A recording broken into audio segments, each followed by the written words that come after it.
الحمد لله نحمده ونستعينه ونستغفره ونؤمن به ونتوكل عليه ونعوذ بالله من شرور أنفسنا ومن سيئات أعمالنا من يهده الله فلا مضل له ومن يضلله فلا هادي له ونشهد أن سيدنا ومولانا محمدا عبده ورسوله بلغ الرسالة وأدى الأمانة ونصح الأمة فكشف الله به الغمة وجاهد في الله حق جهاده حتى أتاه اليقين اللهم اجزه عنا خير ما جزيت نبيا عن أمته ورسولا عن دعوته ورسالته وصل اللهم وضد وبارك عليه وعلى آله وأصحابه وأحبابه وأتباعه وعلى كل من اهتدى بهديه واستنى بسنته واقتفى أثره إلى يوم الدين. عرض سلام و ادب و احترام دارم خدمت همه شما بینندگان عزیز و ارجمند. الله تعالی دنیا رو کارزار و محل جنگ بین فرزندان آدم علیه السلام و فرزندان شیطان قرار داده. طبیعتاً در این میدان جنگ انسان که در معنا کلمه انسان از نسیان به معنای فراموشی گرفته میشه دچار لغزش هایی میشه.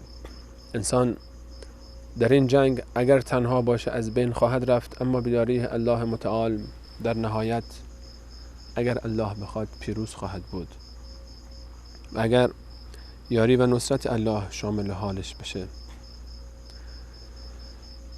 در این میان انسان برای این که از پا نیفته نیاز داره در این جنگ، در این میدان رزم، هر چند وقت یک باری به خودش توجه بکنه، اون زخم‌هایی رو که در بدنش ایجاد شده ترمیم بکنه، دوباره از نوع تجدید قوا و انرژی بکنه و به میدان بیاد تا اون روزی که مهلتش به پایان برسه و از این دنیا خارج بشه.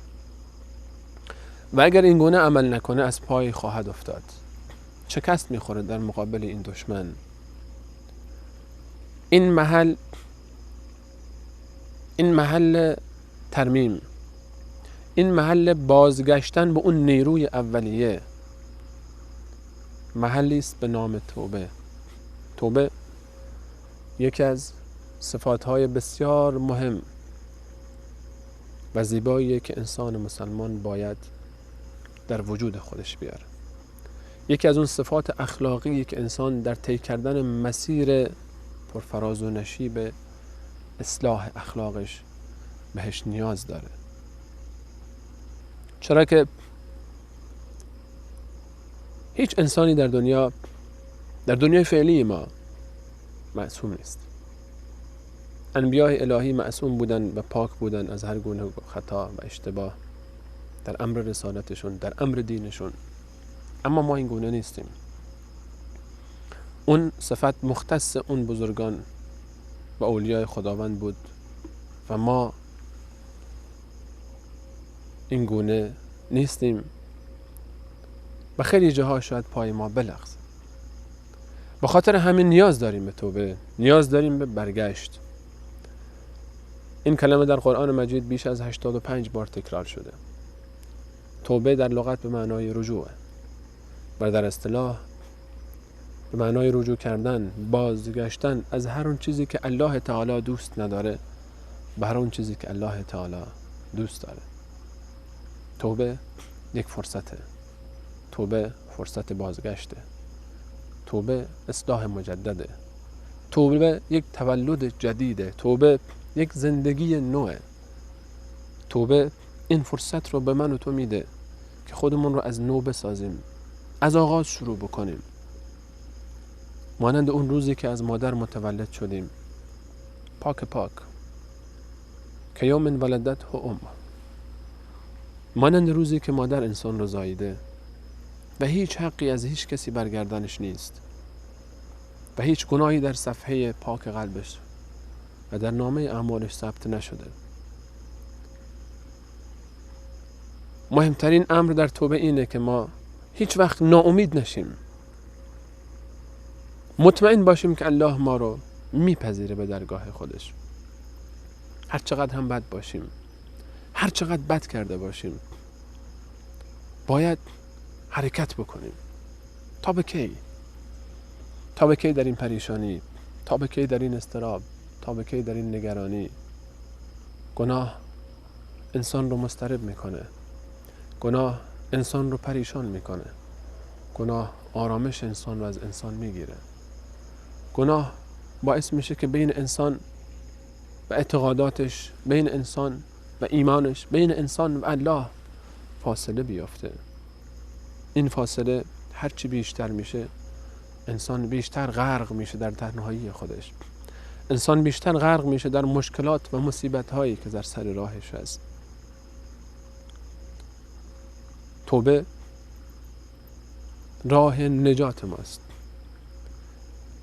توبه فرصتی برای نو شدن، از سر شروع کردن. هر کسی در هر مقامی که هست باشه، هر چقدر که گناه کرده، بالاترین گناه نزد الله تعالی شرکه و الله تعالی این گناه رو هم در دنیا میبخشه. بالاتر از شرک نزد الله تعالی شریک قرار دادن برای الله در صفاتش، در ذاتش گناهی وجود نداره. و وقتی الله تعالی این صفت رو میبخشه، یقینا هر گناه دیگری رو هم میبخشه. الله تعالی، رسول الله صلی الله علیه و سلم به نقل از الله تعالی فرمود: یا ابن آدم، ای فرزندان آدم، انک ما دعوتنی و رجوتنی غفرت لك على ما کان منک ولا ابالی. ای فرزندان آدم، هر لحظه ای که من رو صدا بکنی و هر لحظه ای که امید داشته باشی به بخشش و رحمت من، میبخشمت. هر چقدر هم که گناه کرده باشی، ولا ابالی، هیچ پروا ندارم، هیچ پروایی ندارم به گناهانی که انجام دادی. نکته لطیفی در ابتدای این حدیثی که امام ترمذی با سند حسن ذکر کرده نهفته است: یا ابن آدم، ای فرزندان آدم. اشاره به اینه که پدر شما آدم علیه السلام هم دچار لغزش شد قبل از نبوتش در بهشت. اگر شما لغزیدید، اگر لغزش کردید، چیز تازه‌ای نیست. ناامید نشید، برگردید. هر چقدر گناه کردید، هر چقدر به خود بد کردید، ابن آدم ادامه حدیث می‌فرماید: انک لو اتیتنی، اگر تو به اندازه پری زمین و آسمان برای من گناه بیاری، لاتیتک بملئها مغفره، به اندازه پری آسمان و زمین مغفرت می‌بینی. رسول الله صلی الله علیه و سلم بنا به روایتی که امام مسلم در کتابش نقل می‌فرماید فرمود: ان الله یبسط یده باللیل لیتوب مسیء النهار و یبسط یده بالنهار لیتوب مسیء اللیل حتی تطلع الشمس من مغربها. الله تعالی شب دست بلا کیف خود رو دراز میکنه تا گناهکاران روز رو ببخشه و روز دست خود رو دراز میکنه تا گناهکاران شب رو ببخشه. و این منوال ادامه خواهد داشت تا روز قیامت، تا اون لحظه‌ای که خورشید از مغرب طلوع بکنه، که در اون لحظه دیگه توبه پذیرفته نخواهد شد.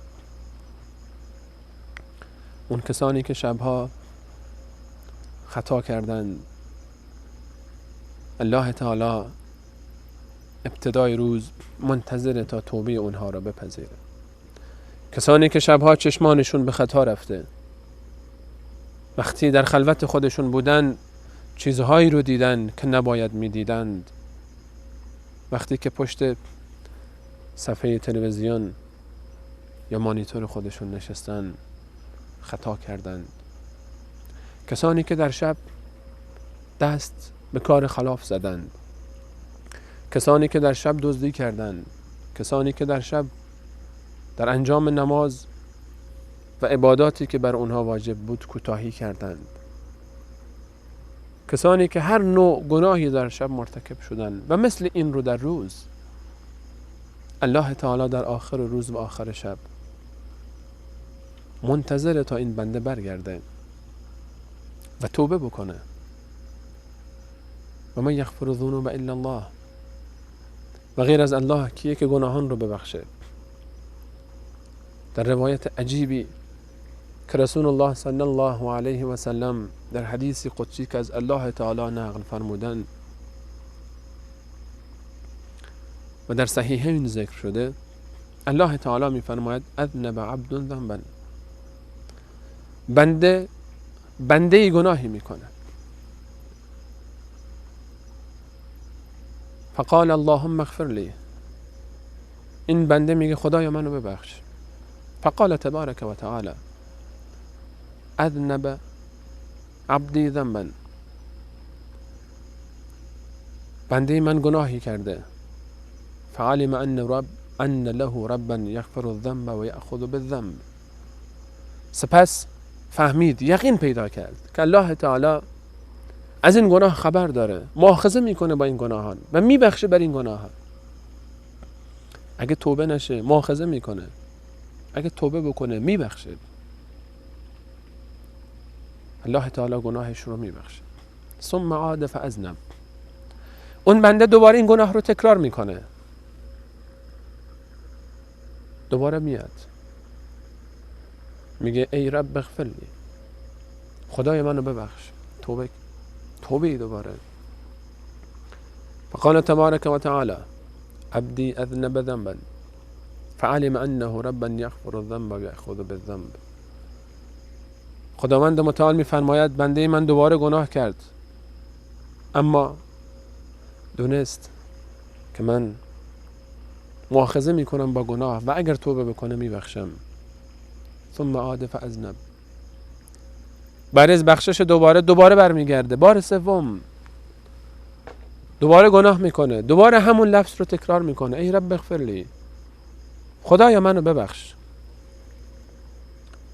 الله تعالی میفرماید بنده من گناه کرد و دانست که پروردگاری داره که مؤاخذه میکنه گناهان رو و میبخشه اگر توبه بکنه. فغفرت لك، بخشیدمت، افعل ما شئت فغفرت لك، اعمل ما شئت، هر کاری که دوست داری بکن تا مادامی که این باشه صفت تو و ویژگی تو، که توبه بکنی، بعدش برگردی به سوی الله، من الله تو رو میبخشم. یا ایها الذین آمنوا توبوا الی الله توبة نصوحا و توبوا الی الله ایها المؤمنون لعلکم و توبوا الی الله جمیعا ایها المؤمنون لعلکم تفلحون.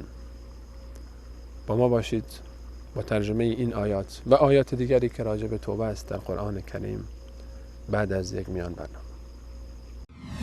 چرا ای بنده عاصی، چرا ای بنده عاصی، چرا ای درگاه نمی آیی، چرا ای بنده عاصی در این درگاه نمی آیی، چرا ای بنده عاصی در این درگاه نمی آیی، چرا وقتی پریشانی به سوی ما نمی آیی، چرا وقتی پریشانی به سوی ما نمی آیی، منم با تو توی با من چرا بیگانه می گردی،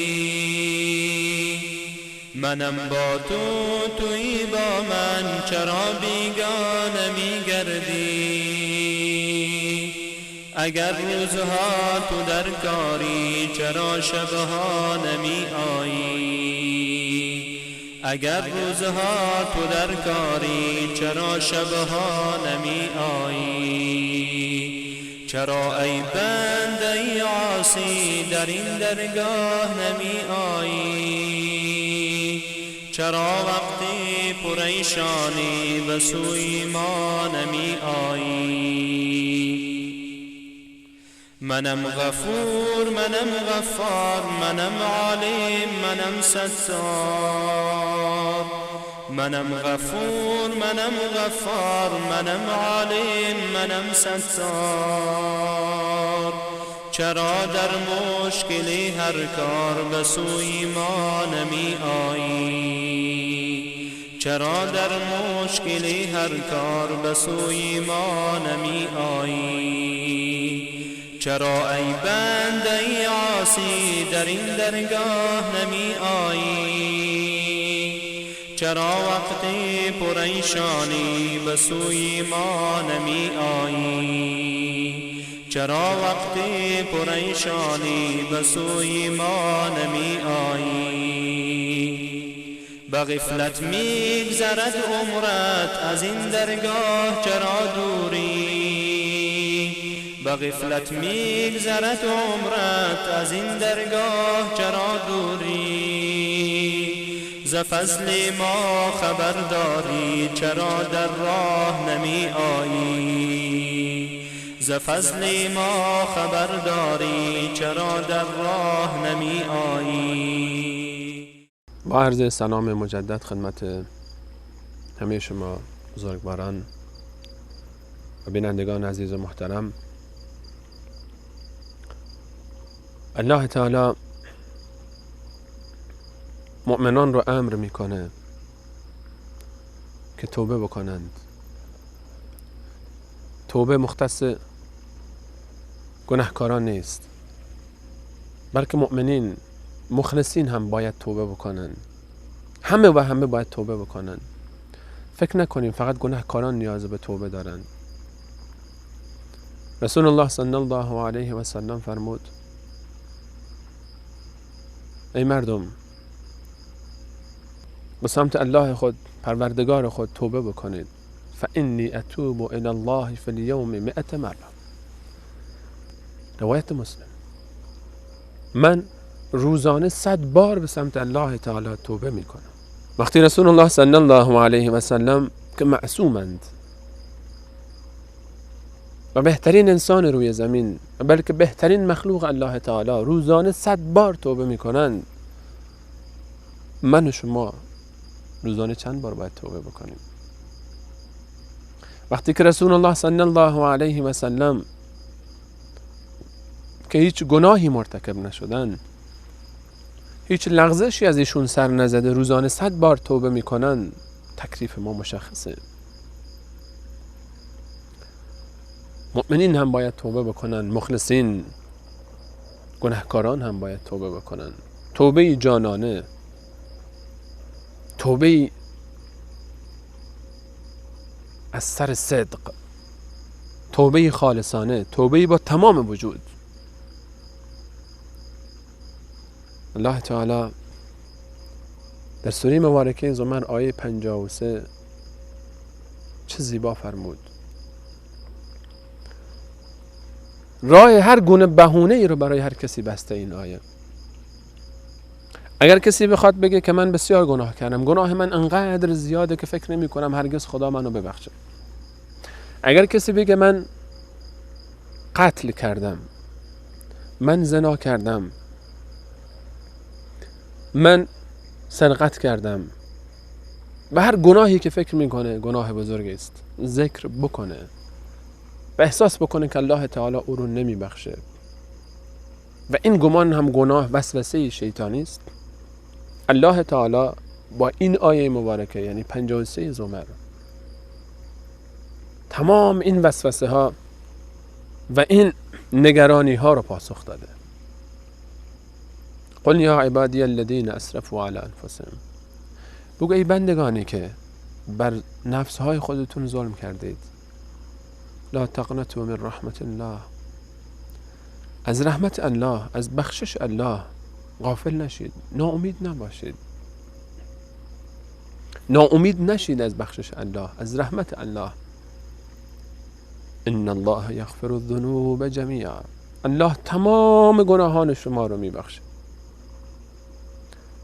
ان الله یغفر الذنوب جمیعا، تمام گناهان شما رو الله میبخشه بلا استثناء.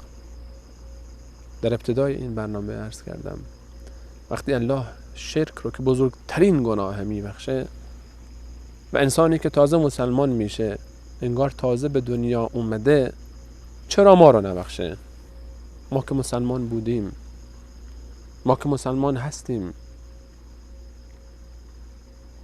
و انیبوا الی ربکم والله غفور رحیم. و الله بسیار بخشنده است و مهربان. و انیبوا الی ربکم، و برگردید توبه بکنید به پیش پروردگار خودتون. ربکم، پروردگار خودتون. و در ابتدای آیه قبل قل یا عبادی، ای بندگان من، الذین اسرفوا علی انفسهم. الله تعالی با وجود این که این بنده گناه کرده و این بنده ظلم کرده و این بنده مرتکب معصیت شده، باز هم او رو بنده خودش میدونه. ای بندگان من، بیایید به سوی من، برگردید پیش من، ناامید نشید، من میبخشم شما را. من الله باید ببخشم که میبخشمتون. و انیبوا الی ربکم و اسلموا له، توبه بکنید، خودتون رو تسلیم بکنید در مقابل دستوراتش، خودتون رو به الله بسپارید.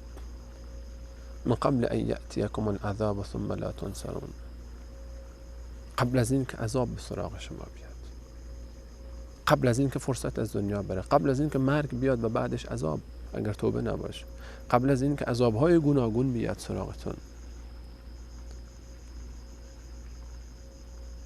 واتبعوا احسن ما انزل الیکم، پیروی کنید از زیباترین چیزی که به شما نازل شده، قرآن شما. از قرآن پیروی بکنید، از دستورات رسول الله صلی الله علیه و سلم پیروی بکنید. من قبل ان یأتیکم العذاب بغتة و انتم لا تشعرون، قبل از این که یک دفعه مرگ به سراغ شما بیاد، عذاب به سراغ شما بیاد، در حالی که غافلید. شب هنگام همه خوابند، سقف خانه به زمین میچسبه. افامن اهل القرى ان یأتیهم بأسنا بیاتا و هم نائمون. آیا در امانن مردم شهرها و روستاها اگر شب هنگام عذاب ما بیاد سراغشون در حالی که خوابند؟ او امن اهل القرى ان یأتیهم بأسنا ضحا و هم یلعبون. آیا در امانن مردم شهرها و روستاها که عذاب ما در میان روز به سراغشون بیاد در حالی که مشغولن به لعب و لهب خودشون، سرگرمی های خودشون؟ افامنوا مکر الله، آیا از گرفت خدا، از مکر الله، از تدبیر الله خود رو در امان میدونن؟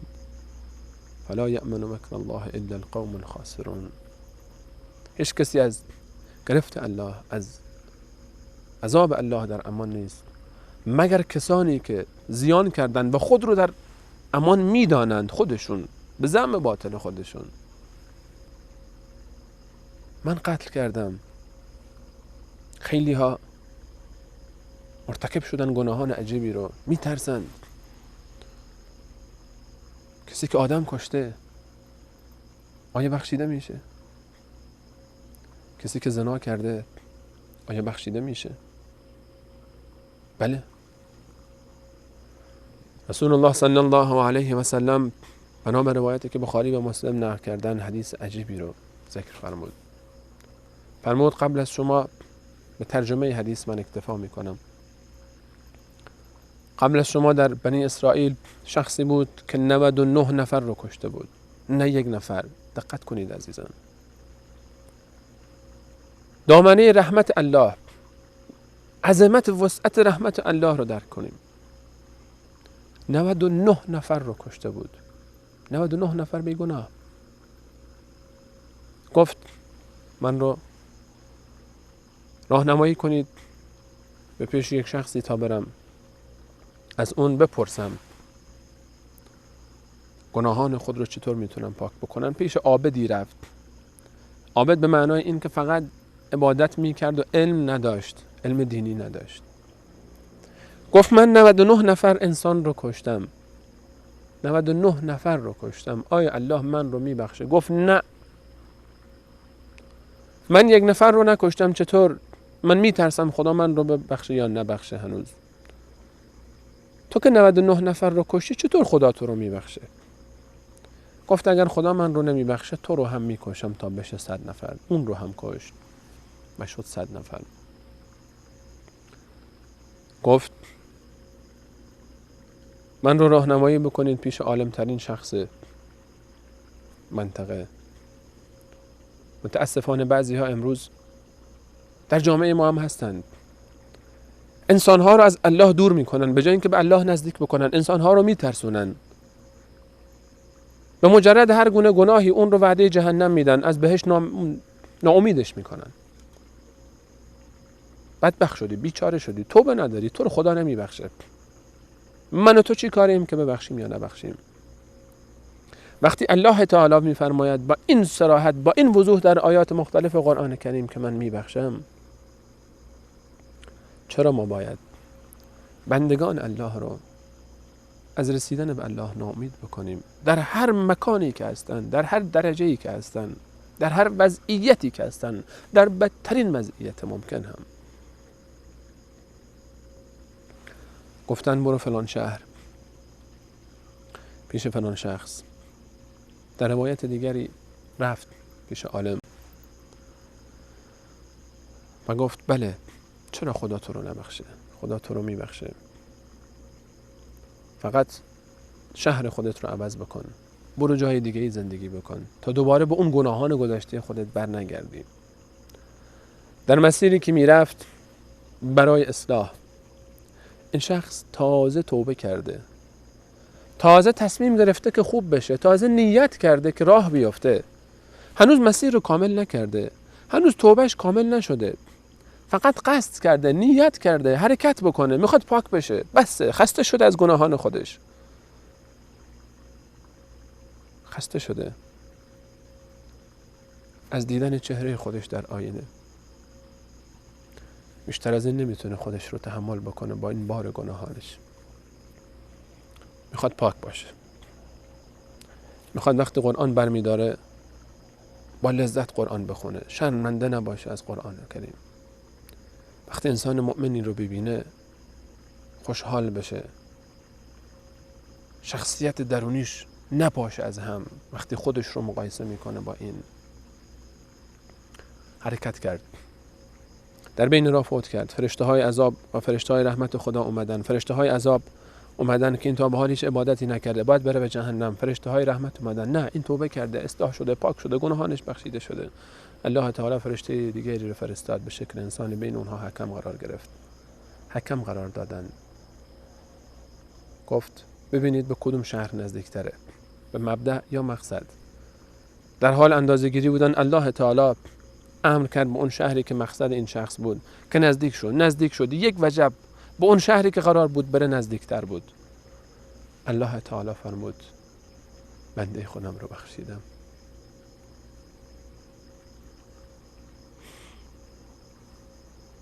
الله تعالی بنده رو بخشید. 100 نفر انسان کشته، اما تصمیم گرفته برگرده، تصمیم گرفته خوب بشه. الله تعالی میبخشه. این روایت رو امام بخاری از رسول الله صلی الله علیه و سلم نقل کرده. نه اینکه مردم رو تشویق بکنه به انسان کشتن، نه، بلکه اینکه تشویق بکنه به برگشت، تشویق بکنه به توبه، که در هر درجه‌ای که هستی، در هر مقامی که هستی، فرصت رو از دست نده. همین الان برگرد، نیت بکن، ولو اینکه شروع نکرده باشی. که این شخص نیت کرد، حرکت کرد، هنوز به مقصد نرسیده، الله از صدق نیتش خبر داشت و اون رو بخشید و به بهشت رسید. متاسفانه وقت من به پایان رسید. با ما باشید در راه سفر زیبای توبه، با هم این مسیر رو ادامه بدیم در قسمت آینده. و آخر دعوانا ان الحمد لله رب العالمین.